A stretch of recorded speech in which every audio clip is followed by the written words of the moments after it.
라는 제목으로 요한일서 2장 12절에서 17절까지 말씀을 같이 한번 생각해 보려고 합니다. 요한이 섬겼던 교회 공동체는 여러 가지 문제가 있었습니다. 대표적으로 요한이 섬겼던 교회 속에는 잘못된 가르침이 있었다라고 제가 1장부터 말씀을 드렸습니다. 인간이 세운 영지주의 사상이라는 잘못된 가르침이 교회 안에 침투하여 교회를 다니고 있는 성도들이 다른 성도들을 분열케 하고 미혹케 하여 그들의 신앙을 흔들어 놓고 있었습니다. 그것은 분명히 잘못된 가르침이었습니다. 그런데 이 잘못된 가르침만 있었냐? 그렇지 않습니다. 잘못된 가르침과 동시에 잘못된 신앙관도 함께하고 있었습니다.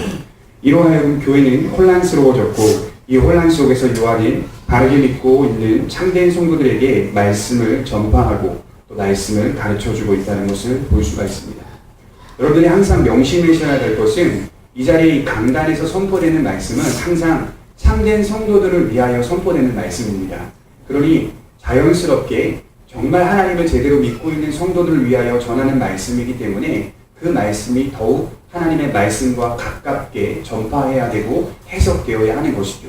그 말씀이 올바로 전파되고 원칙과 기준을 가지고 진리가 전파될 때 이곳에 앉아있는 교회 안에 있는 성도들은 그 하나님의 진실한 말씀을 듣고 선택을 하게 되는 거죠. 하나님의 그 말씀을 마음에 받아들이든가 하나님 그 말씀이 어떻게 전파되든 신경 쓰지 않고 상관하지 않고 자기의 마음과 자기 멋대로 신앙생활을 하든가 이 두 가지의 갈림길 속에서 선택의 갈등 속에서 우리는 이 자리에서 하나님의 말씀을 지금 현재 듣고 있는 겁니다. 요한도 마찬가지로 요한일서를 기록하면서 주님의 진리의 말씀을 바르게 선포하고 있었습니다. 그럼에도 불구하고 그 교회에 문제가 없었는가? 그렇지 않았다는 사실을 명심하셔야 됩니다. 하나님의 말씀이 올곧게 진리 안에서 분명하게 선포되고 있음에도 불구하고 그 안에는 여전히 영지주의라는 잘못된 사상을 따르고 있는 잘못된 성도들이 있었다는 것을 명심하셔야 할 필요가 있습니다. 그럼에도 불구하고 이 자리는 언제나 항상 하나님의 말씀이 올바로 선포되고 있어야 하는 자리다라는 것을 이야기할 수 있다는 것이죠. 특별히 오늘 말씀을 자세히 보게 되면 두 가지로 이 흐름이 전개되고 있는데요. 하나는 믿음이라는 내면적인 모습이 나타나고 있고 또 하나는 행함이라는 외면적인 모습이 같이 이렇게 나타나고 있다는 것을 볼 수가 있습니다. 그래서 여러분 12절부터 14절까지의 말씀을 자세히 보게 되면 요한은 먼저 교회 안에 있는 존재 또 교회 안에 있는 성도들의 어떤 세대들을 구성하고 있다는 것을 보게 됩니다. 교회 안에 존재하는 자녀들 또는 어른들 또는 청년들, 젊은이들 이 모든 세대를 포함하여 하나님의 말씀을 가르치고 던지고 있다는 것을 볼 수가 있다는 것이죠. 그래서 여러분들이 12절부터 14절까지의 말씀을 보면서 먼저 생각하셔야 될 것은 예수 그리스도의 진리는 교회 안에 선포되는 복음은 어느 한 세대만의 것이 아니라는 것을 명심하셔야 됩니다. 자녀들은요, 자녀들대로 복음을 받아들여야 되고 젊은이들은 젊은이들대로 복음을 받아들여야 되고요. 아비들, 특별히 어른들은 어른들대로 하나님의 복음을 받아들여야 한다는 것이 요한이 말씀하고 있는 가르침입니다. 그러나 여러분 성숙도는 조금 다르겠죠. 자녀들은 자녀들 눈높이에서 복음이 전파되게 되겠고 젊은이들은 젊은이들의 눈높이에서 하나님의 말씀이 전파되게 되겠고 또 어른들은 어른대로 하나님의 말씀이 전파되게 되겠죠. 문제는 전파하는 말씀은 동일하는데요. 받아들이고 있는 세대들의 그 세대적 상황과 문화 속에서는 어린이들은 어린이들대로 하나님의 복음의 말씀을 그대로 이해하게 되고 아비들은 아비들의 상황과 우리의 현실과 우리의 환경 속에서 하나님의 또 말씀을 이해하게 되고 이처럼 하나님의 말씀이 다양하게 전파되는 것 같지만 복음은 결국 전 세대를 포함하고 있다는 것을 명심하셔야 됩니다. 그래서 교회가 아주 부작용이 심한 교회들의 특징은 뭐냐면 어른들만 성장하고 있는 교회, 어른들만 부흥하고 있는 교회, 어른들만 잘 자라고 있다고 착각하는 교회는 어린 신령과 젊은이들과 청년들이 복음을 말미암아 함께 크지 않으면 언젠간 그 교회는 어려움을 겪게 되어 있습니다. 그래서 교회는 균형 있게 하나님의 복음의 가르침이 전 세대를 포함하여 증거되고 있도록 우리 모든 성도들이 힘써야 합니다. 그래서 제가 주일학교를 위해 기도해달라, 관심을 가져달라 이런 표현들을 자주 하는 이유는 우리의 기도 속에서 또 우리의 신앙생활 속에서 언제나 항상 교회 전 세대를 포함하여 신앙생활을 해보자 하는 그 마음이 항상 존재하고 있어야 된다는 것을 설명을 하는 것입니다. 세대가 각각 다르지만 우리는 복음 안에서 일치될 수 있음을 알아야 됩니다. 한번 여러분들에게 질문해 볼게요. 사람이 일치할 수 있을까요? 사람은 일치가 안 되는 존재예요, 원래가. 특별히 사람이 모이면 모인 공동체는 절대 일치할 수 없습니다. 특이한 게 하나 있어요. 교회는 일치할 수 있다라고 성경은 얘기해요. 무엇 때문에? 예수님의 복음 때문에 서로가 일치할 수 있어요.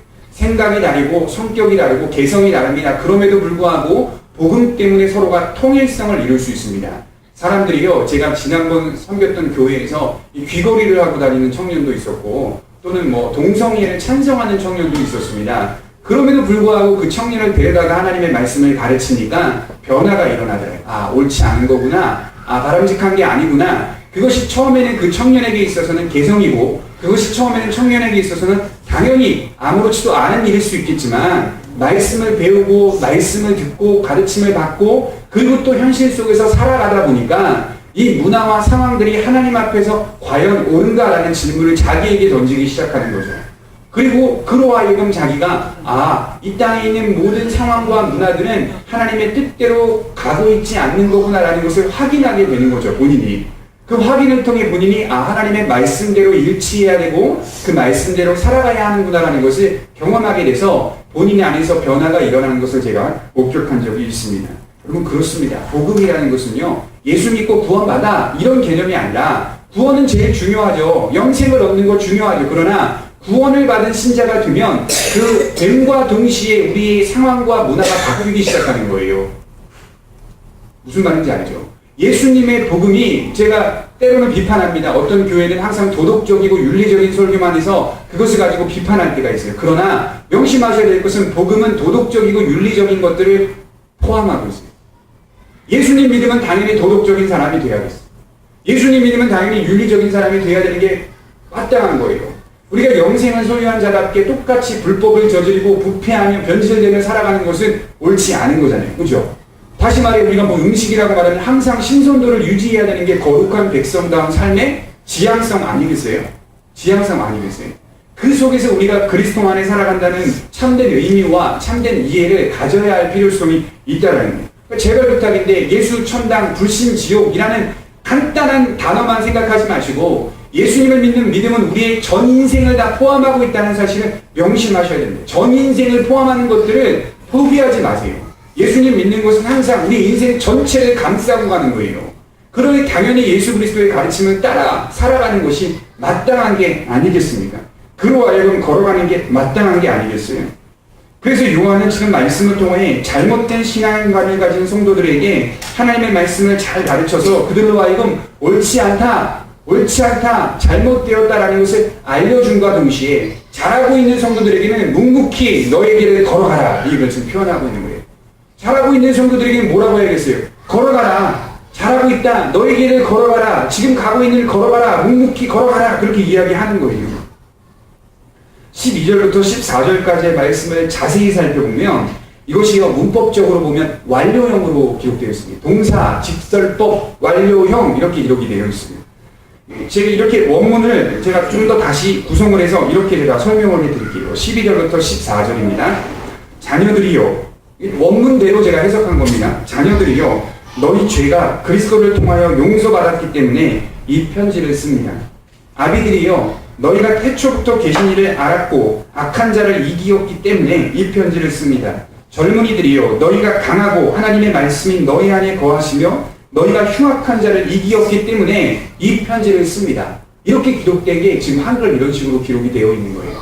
여기 보면 중간에 계속 반복적으로 나오는 접속사가 하나 있는데 그게 바로 호티라는 접속사인데요. 이 호티라는 접속사가 쓰여진 의미가 우리가 자세히 살펴보게 되면 호티는 왜냐하면이라는 접속사예요. 왜냐하면. 그럼 이렇게 표현할 수 있죠. 왜냐하면 너희는 구원받았지 않았느냐. 왜냐하면 너희는 용서받았지 않았느냐. 왜냐하면 너희는 이겼지 않았느냐. 이렇게 지금 표현하는 거예요. 요한이. 너희 승리했지. 너희 용서받았지. 너희 구원받았잖아. 이렇게 표현하는 거예요. 왜냐하면 너희가 구원받았기 때문이다. 이렇게 표현하는 거죠. 이상하죠? 뭐가 이상합니까? 뭐가 이상할까요? 아직 우리는 살아갈 날이 남았어요. 아직 우리는 걸어갈 인생이 남았다고요. 승리를 할지 승리를 못할지 우리가 살아갈 시간과 세월들이 남았습니까? 안 남았습니까? 남았어요. 그럼에도 불구하고 요한이 여기서 기록하고 있는 문법은 그런 걸 떠나서 이미 너희는 승리했다라는 단어를 쓰고 있어요. 이미 너희는 용서받았다. 이미 너희는 구원받았다. 이미 너희는 이겼다. 이렇게 승리했다라고 표현을 쓰고 있는 거예요. 그럼에도 성경은 완료형을 써서 이길 것이다 라고 표현하지 않고 이겼다, 완료되었다 라고 표현을 쓰고 있습니다. 무슨 말입니까 이게 도대체 걸어갈 삶과 걸어갈 길과 걸어갈 시간들이 아직 남았음에도 불구하고 요한은 완료되었다, 이겼다, 승리했다라는 표현을 쓰면서 성도들에게 말씀을 드러내주고 있다는 것이죠.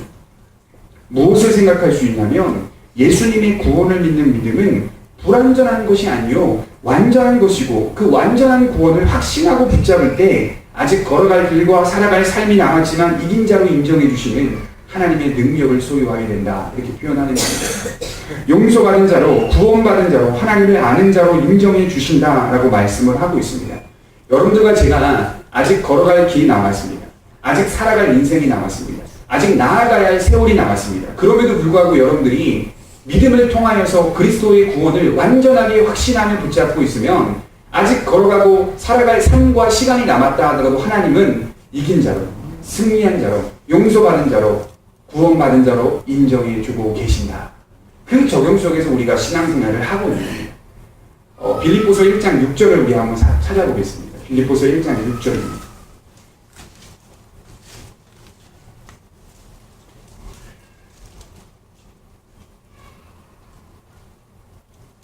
그 의미를 더욱더 뚜렷하게 드러내주고 있는데요. 빌립보서 1장 6절입니다.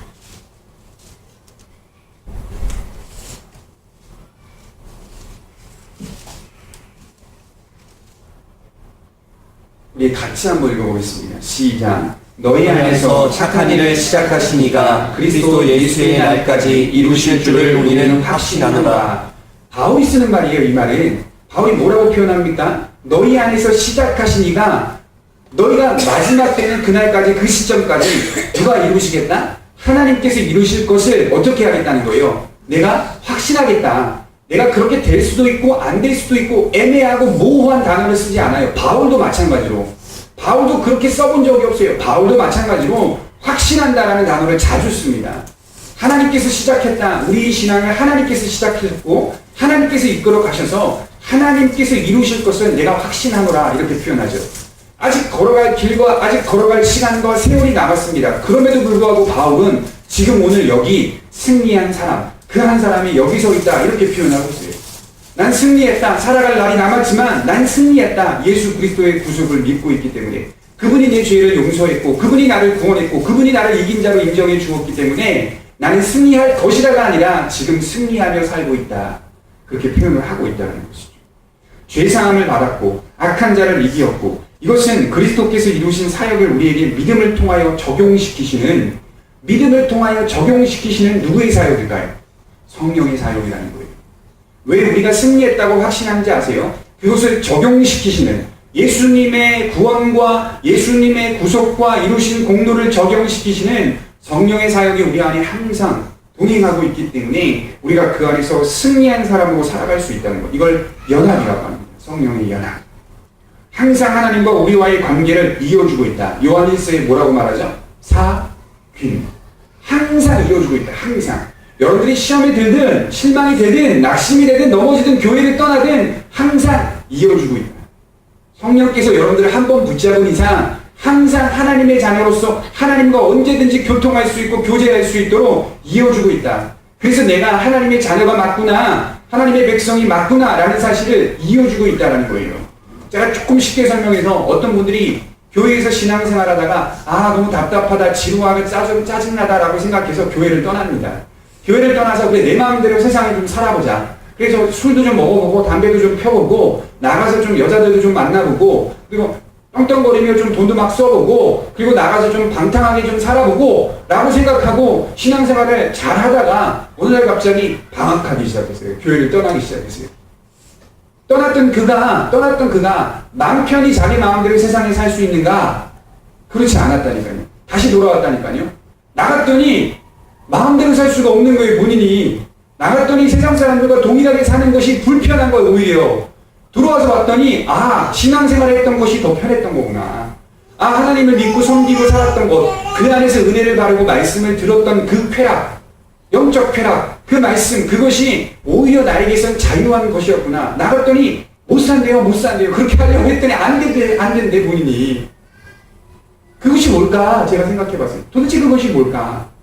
성령의 연합 속에 들어온 성도들은 나갈 수가 없는 거예요. 방학할 수 있습니다. 방탕할 수 있습니다. 여러분, 우리가 잘 아는 복음서에 탕자의 비유가 나오죠. 탕자의. 둘째 아들이 모든 재물과 재산을 받아 나가서 마음대로 쓰고 호랑방탕하게 살아갑니다. 그리고 나서 어떻게 합니까? 돌아오잖아요. 아버지 막 살다가요, 결국 떠오르는 게 뭐예요? 아빠 아니에요, 아빠. 아버지에게 가서 내 삶의 용서를 구하자. 그리고 돌아와 아버지의 품속에 안기지 않습니까? 그거라고요. 그거라고.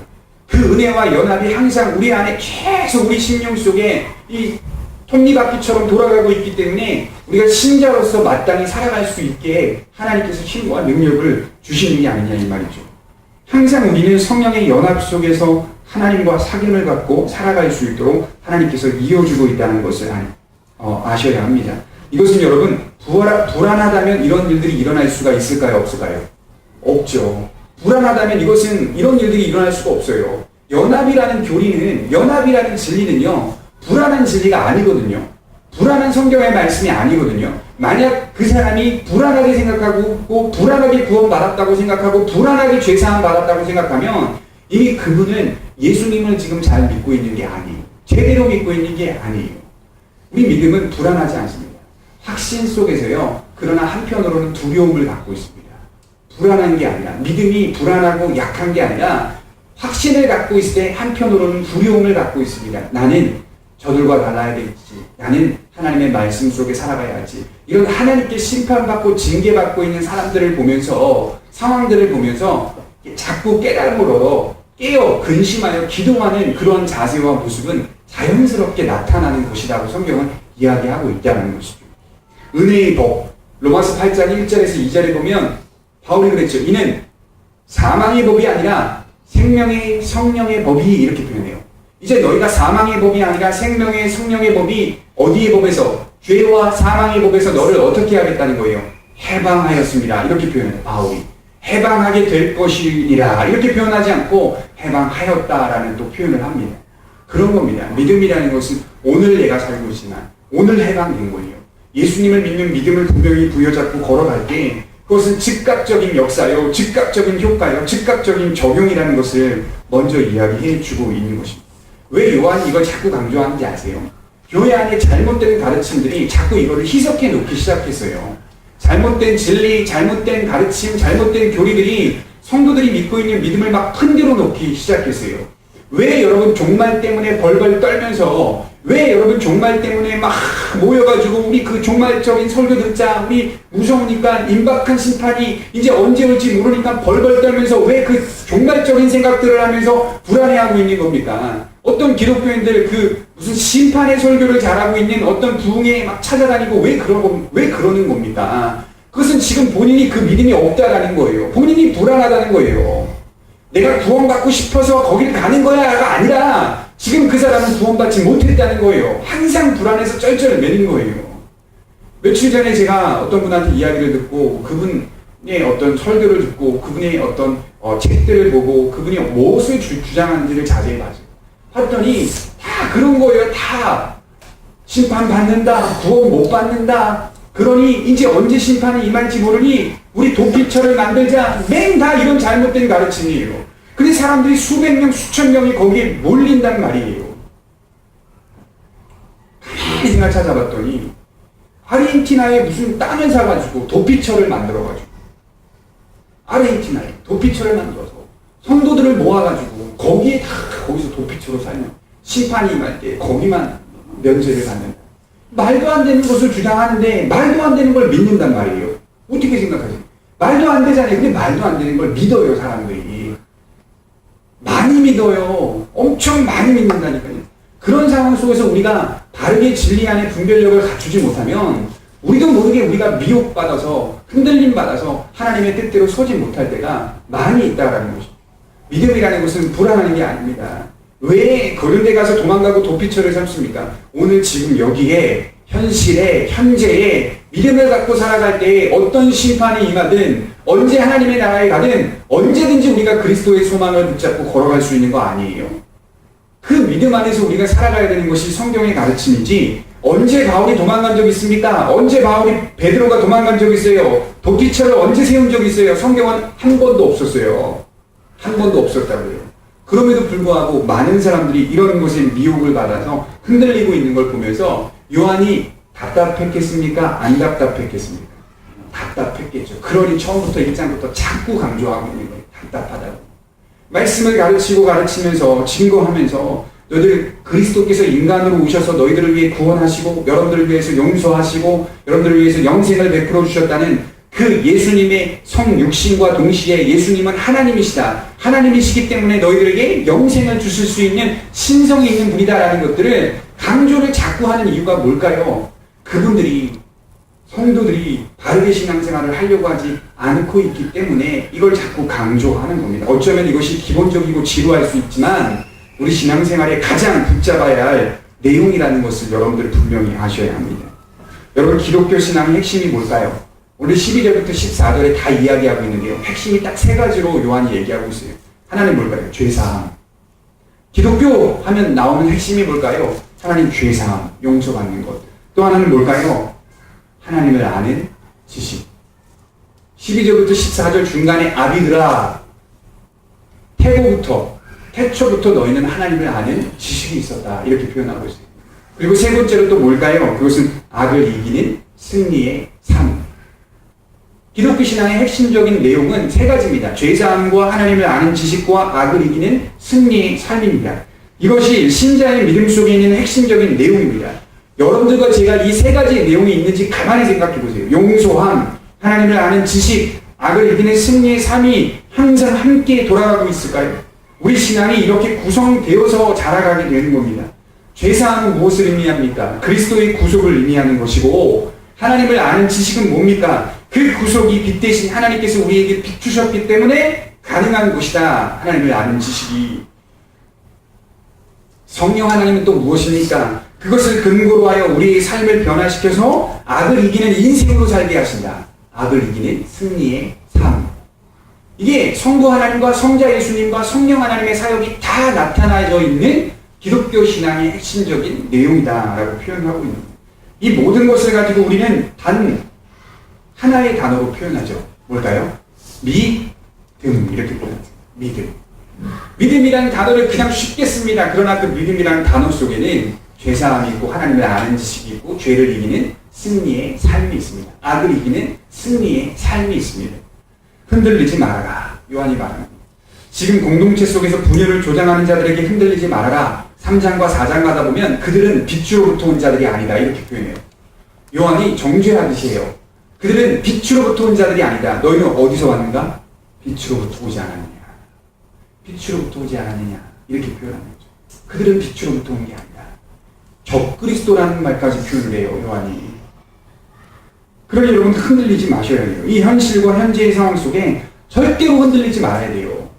어제 보니까 퀴어 축제 때문에 서울시청 앞에서 난리가 났다고 얘기하는데요. 흔들리지 말아야 돼요. 동성애는 죄예요. 그 사람들이 죄인이 아니라 물론 모든 사람은 죄인이지만 동성애 자체는 죄라고요.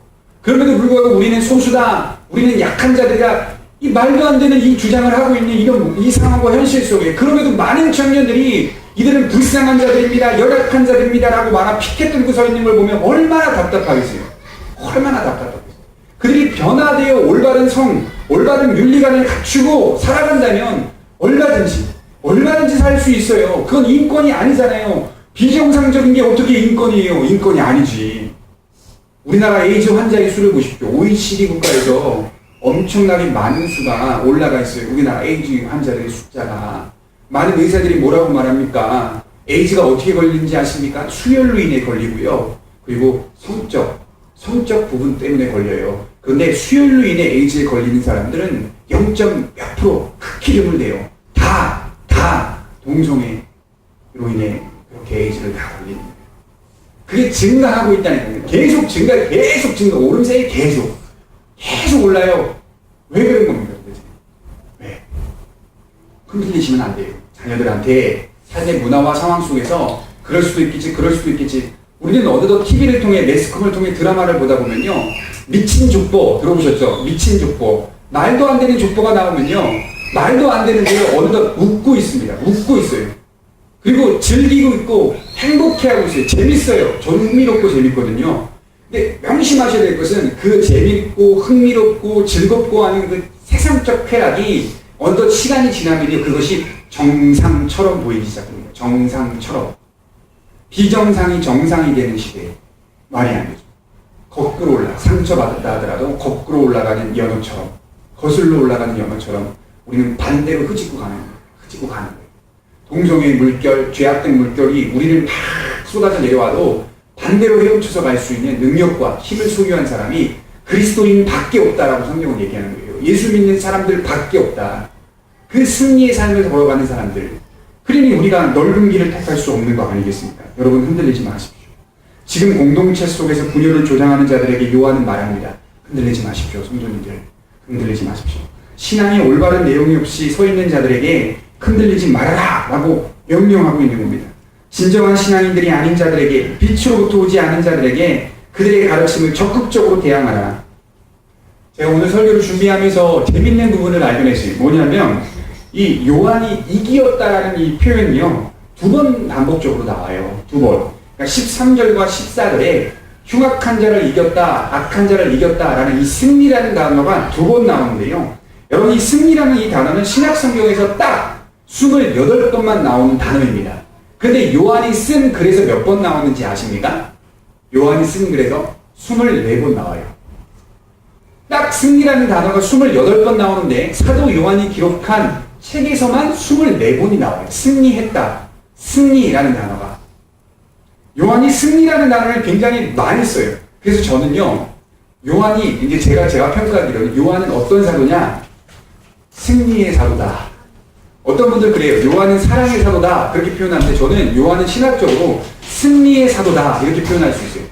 요한이 갖고 있었던 신앙은 모호하거나 애매하거나 불안한 신앙이 아니라 반복적으로 승리를 강조하는 거 보니까 승리했다. 승리할 것이다. 승리할 수밖에 없다라는 보장을, 미래의 보장을 근거로 하여 성도들에게 가르쳐주고 있더라고요. 진리를. 얼마나 멋져요, 요한은. 승리의 신앙이요, 불안한 신앙이 아니다라고 얘기하고 있는 겁니다. 왜 승리를 많이 강조할까요? 승리하신 예수님께 종속되어 신자들은 그 안에 포개져 걸어가고 있다. 포개져. 예수님께 포개져 걸어가고 있다. 그러니 우리는 승리할 수밖에 없다라고 표현을 하고 있는 겁니다. 저와 여러분들은 불안한 신앙 아닙니다.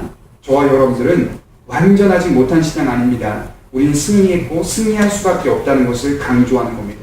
비록 현실은 그렇게 보이지 않을 수 있으나 우리와 마찬가지로 그런 불편한 현실 속에서 묵묵히 하나님의 뜻대로 순종했던 예수님을 보셔야 합니다. 여러분 예수님이 걸어가신 길들은 어떤 길입니까? 어쩌면 세상적으로 보면 승리를 못하는 길처럼 걸어가셨어요. 그렇죠? 어쩌면 이기지 못하는 것처럼 걸어가세요. 그러나 승리의 길이 그러한 길이라는 거예요. 예수님이 가신 길을 가만히 생각해 보세요. 그분은 외면적으로, 외형적으로, 세상적으로 볼 때는 승리하지 못한 것처럼 걸어가셨어요. 그러나 그분이 가신 길은 그게 아니라 이 길 자체가 승리하고 있는 길이다라고 말하며 걷고 계셨다는 거예요. 승리의 길은요, 힘듭니다. 예, 승리하는 길은 힘듭니다. 승리의 길은 똑같지 않습니다. 힘듭니다. 세상과 분명히 다릅니다. 전도서 7장에 솔로몬이 이렇게 말합니다. 슬픔이 웃음보다 나음은 얼굴에 근심하는 것이 마음에 유익하기 때문이다. 이렇게 표현해요. 슬픔이 뭐보다 낫다고요? 웃고 있는 것보다 낫다. 그럼 슬픔이 왜 웃고 있는 것보다 나옵니까? 웃는 게 더 낫지? 그런데 솔로몬이 살아보니까 차라리 슬픔이 낫더라. 저는 이 말씀을 묵상하면서 이런 생각을 해요. 매번 행복하고 웃고 있는 그 사람은 정신을 못 차린 거예요. 예? 인생을 생각해 본 적이 없는 거예요. 늘 세상적으로 웃음이 많고 세상적으로 웃으며 행복하게 살아가려고 하는 그 사람은 인생의 참된 본질을 알지 못하는 거예요. 성숙하고 성장스럽고 또 참된 길을 걸어가고 있는 그런 사람들의 모습을 가만히 보시면 근심이 많습니다. 수심이 깊습니다. 고민이 많습니다. 예, 이것이 차라리 훨씬 더 유익하다는 거예요. 살아가면서 여러분들 혹시나 왜 이렇게 내 인생이 힘들까? 잘하고 있는 거예요, 지금. 잘하고 있는 거예요. 내 삶이 왜 이렇게 힘들까? 왜 이렇게 답답할까? 슬픔이 웃음보다 나은 길을 걸어가고 있는 거예요. 그 안에서 하나님이 가만히 내버려 두느냐? 그렇지 않습니다. 만나주시고, 교제해주시고, 또 하나님의 은혜를 부어주십니다. 그 안에서 우리는 유익함 속에 살아갑니다. 여러분들이 슬픔이 없었다면 하나님이 주신 유익함을 깨달을 수 있었을까요? 제가 늘 언제나 넉넉하고 부유하게 흔히 말해 사람들이 볼 때 부러운 대상으로 살아간다면 소위 말해 깊은 인생의 의미를 깨달을 수 있었을까요? 또 하나님의 영생의 진리를 알 수 있었을까요? 또 내가 죄인이라는 사실을 알 수 있었을까요? 힘들었을 겁니다. 슬픔 속에서 제가 이해하고 고민하며 깊어졌던 시간들이 저에게 다 유익했던 시간이라는 사실을 명심하셔야 돼요. 도망가지 마세요. 그 슬픔 떼어버리려고 도망가지 마시고 그 슬픔 근심 안고 가셔야 돼요. 그 슬픔과 근심 고민하셔야 돼요. 그 안에서 삶이 무엇인지 또 예수님이라는 분은 도대체 무엇인지를 생각하셔야 돼요. 우리 14절을 한번 보겠습니다.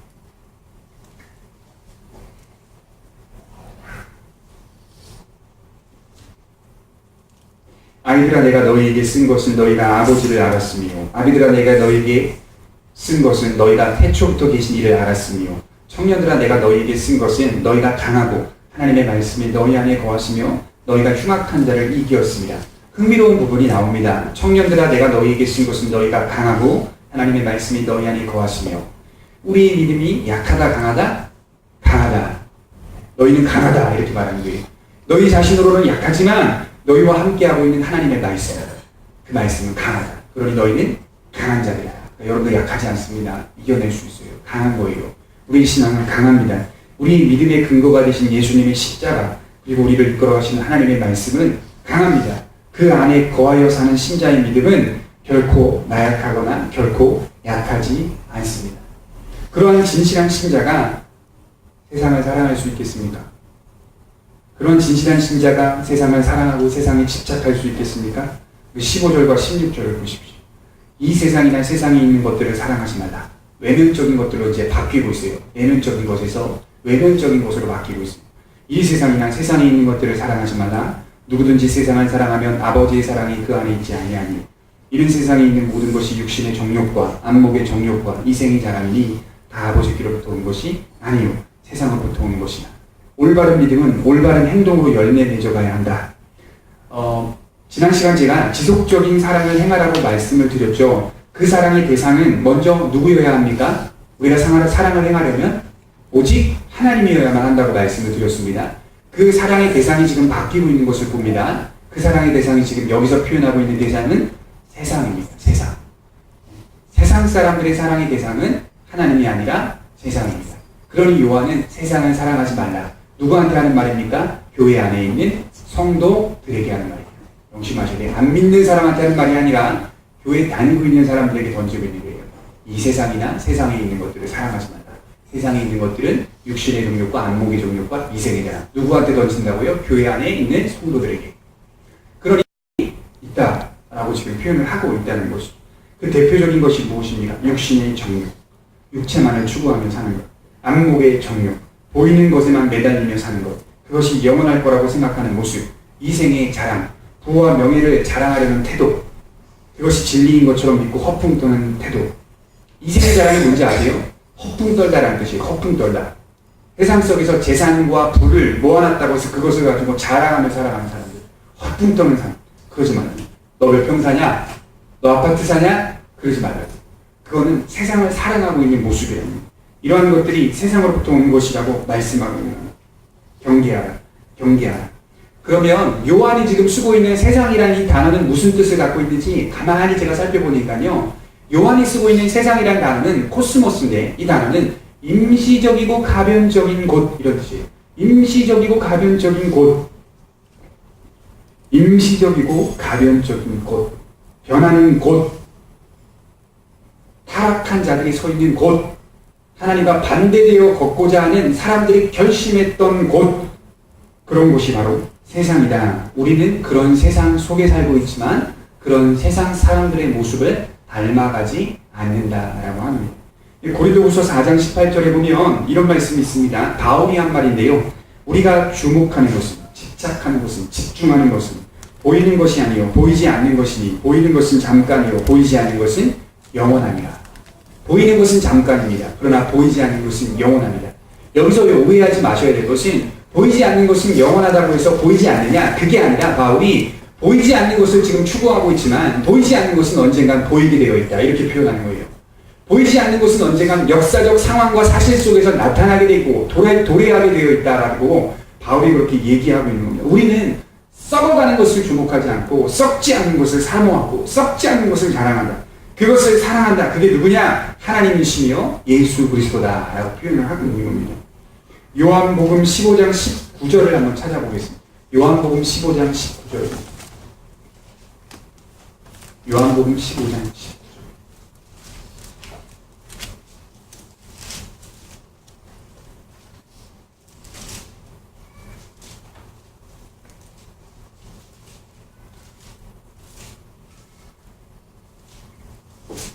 요한복음 15장 19절입니다.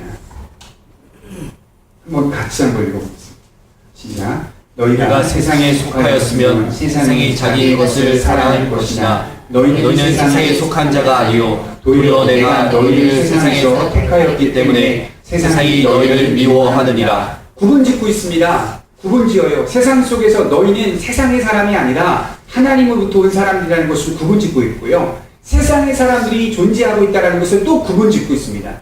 근데 재밌는 표현이 하나 나와요. 세상이라는 것을 인격체로 표현하여 설명을 어떻게 하냐면 세상이 자기의 것을 사랑하고 있다, 이렇게 표현하고 있어요. 한번 곰곰이 생각해 보세요. 말이 안 맞는 거 아니에요? 우리가 세상을 사랑해야 맞는 거죠, 논리적으로. 그죠? 그러나 오늘 성경을 보면 세상이 자기 것을 사랑하고 있다, 이렇게 표현해요. 세상이 자기 것을. 이게 원문에 보면 뭐라고 말하냐면 세상이 한 집안 식구로 여긴다, 세상이 한 집안 가족으로 여긴다, 이렇게 표현해요. 그런 사람은 세상이 나의 가족이라고 생각한다는 거예요. 그럼 내 가족이니까 세상이 어떻게 하겠어요? 사랑해 주겠죠. 내 가족이니까 세상이 보듬어주고 다듬어주고 사랑해 주겠죠. 그러면 그 사람이 당연히 세상의 사랑을 받으면서 살아가고 있지 않겠습니까? 세상이 그 사람을 사랑해 주고 있다는 거예요. 그러나 너희들은 다르지 않느냐? 예수님이 그 말을 하고 있는 거예요. 세상이 너희를 미워하고 있니? 당연한 거다. 세상과 반대로 살아가고 있으니, 세상을 사랑하는 게 아니라 하나님을 사랑하고 있으니 당연한 거다, 이렇게 표현은. 너희들은 세상의 식구가 아니라 하나님의 식구 아니냐, 하나님의 집안의 식구 아니냐, 그러니 마땅히 그 길을 걸어가라 라고 표현을 하고 있는 겁니다. 여러분, 겁내지 마십시오. 당연히 세상이 우리를 미워할 수밖에 없어요. 제가 군 생활할 때 군대에서 등하간제라는 게 있어요. 등하간제. 그게 이제 어두워지면요, 그 군 창문에 딱 커튼이 있습니다. 커튼이. 그 커튼을 다 쳐야 돼요. 그래서 방송에서 등하간제 시간입니다 라고 말하면 커튼을 딱 치면요, 밖에서 볼 때 빛이 하나도 새어가지 않아요. 새어나가지 않아요. 그러면 거기가 막사가 있어요? 없어요? 없어요. 그렇죠? 사람들이 지나가다 보면 빛이 없으니까 막사가 없어요. 그런데 우리 소대, 문재인 소대, 커튼을 안 쳐. 맨날 욕먹어요. 저희 소대, 3소대. 맨날 욕먹어요. 맨날 안 쳐. 저 때문에. 네? 안 치니까 그 작은 창문에 흘러나오는 빛이요, 산속에 있는 막사 전체를 밝힙니다. 먼 데서 보면 그 빛이 명확하게 보여요. 명확하게. 다 어두운 곳에 빛 한 줄기가 선포되고 있을 때는요, 안 보일 수가 없는 거예요. 안 보일 수가 없는 거예요. 빛이 당연히 드러나는 거예요. 그러나 빛 있는 이 빛 공간에서는요, 빛이 여기도 있고 저기도 있고 저기도 있고 여기도 있으니까요, 다 똑같이 빛이에요. 그러니 별로 티도 안 나요. 그러나 다 꺼졌을 때, 안전되었을 때 한 공간에서 흘러나오는 빛은요, 멀리서도 보입니다. 폭격할 수 있을 만큼 그 좌표가 계산이 되고 하늘에서도 보이고. 무엇을 말하냐면 어두운 세상 속에서 성도님들이 걷고 있는 건 세상 사람들의 눈에 걸리적거릴 수밖에 없는 거예요. 생각해보세요. 걸리적거리는 거예요. 눈에 가시가 되고 보이는 거예요. 보이는 거예요. 진리의 길을 걸어가고 있는 그 등불, 그 빛은 별로 그렇게 세상 사람들이 좋아하지 않아요. 좋아하지 않지만 어떡하겠습니까? 걸어가야 하는 거 아니겠습니까? 물질을 숭배하고 물질을 통하여 우상을 지속적으로 만들어내는 세상 속에서 신자는 우리가 하나님으로부터 왔다는 것을 분명하게 보여주는 사람들입니다. 근데 왜 그것으로 끝나지 않고 우리가 보이는 것 통해 세상 사람들이요, 죄인된 그들이, 완고하고 악한 그들이 변화되어지기 시작하는 거예요. 변화되어지기 시작. 하나님이 역사하셔서 그 일들을 우리가 세상 속에서 하고 있는 겁니다. 마태복음 6장에 보면 찾아보겠습니다. 예수님이 아주 중요한 말씀을 던지고 있는 내용이 나오는데 마태복음 6장 24절입니다.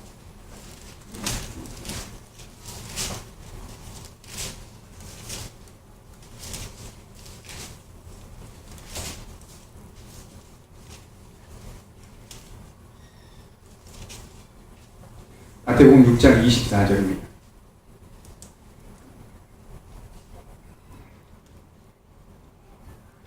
같이 한번 읽어보겠습니다. 시작. 한 사람이 두 주인을 섬기지 못할 것이니 혹 이를 미워하고 저를 사랑하거나 혹 이를 중히 여기고 저를 경히 여기니라. 너희가 하나님과 재물을 겸하여 섬기지 못하느니라.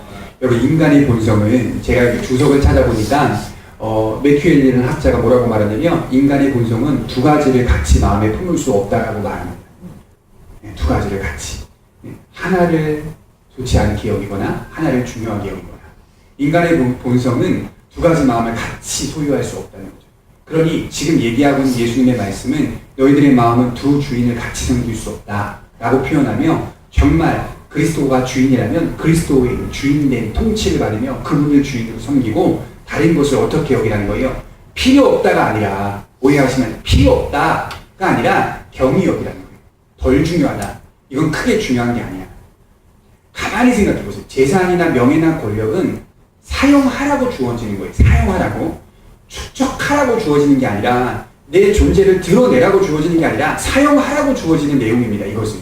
그러나 많은 사람들은 이것을 바꾸어 버려서 그 세상에 있는 것들을 사랑하며 그것이 주인 되어지는 그런 자기가 복종하고 지배당하 살아가고 있는 모습 속에 살아가고 있다는 거예요. 이것을 조심하라는 거예요.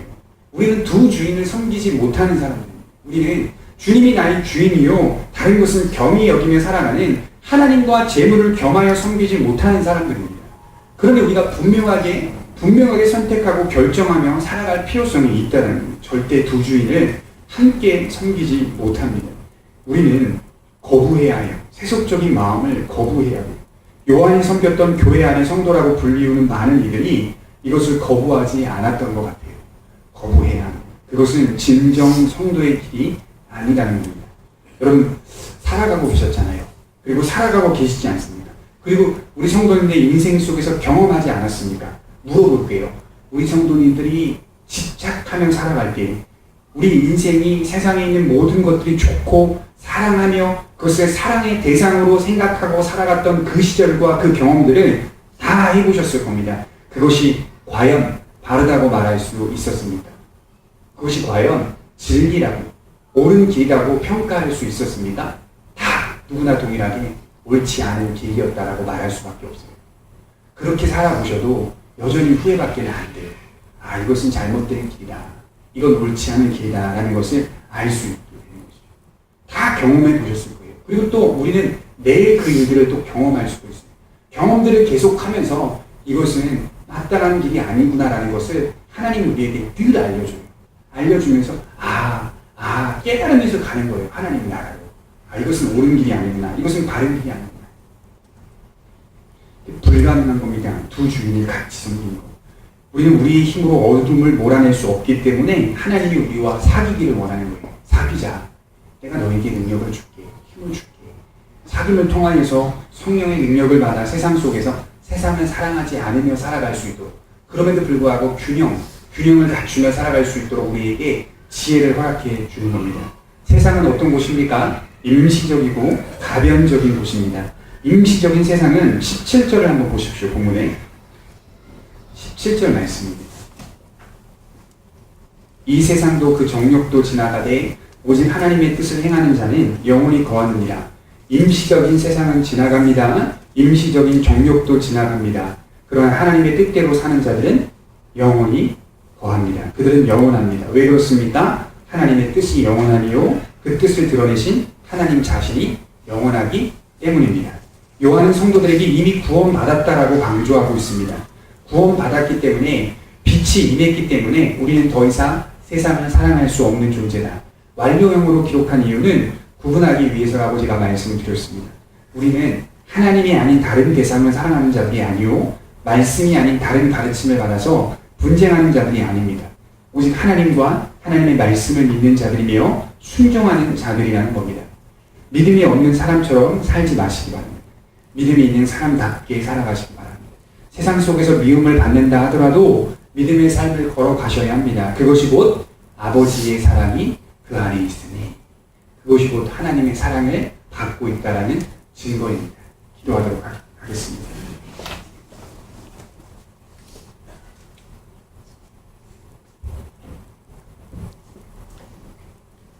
말씀을 생각하면서 한 목소리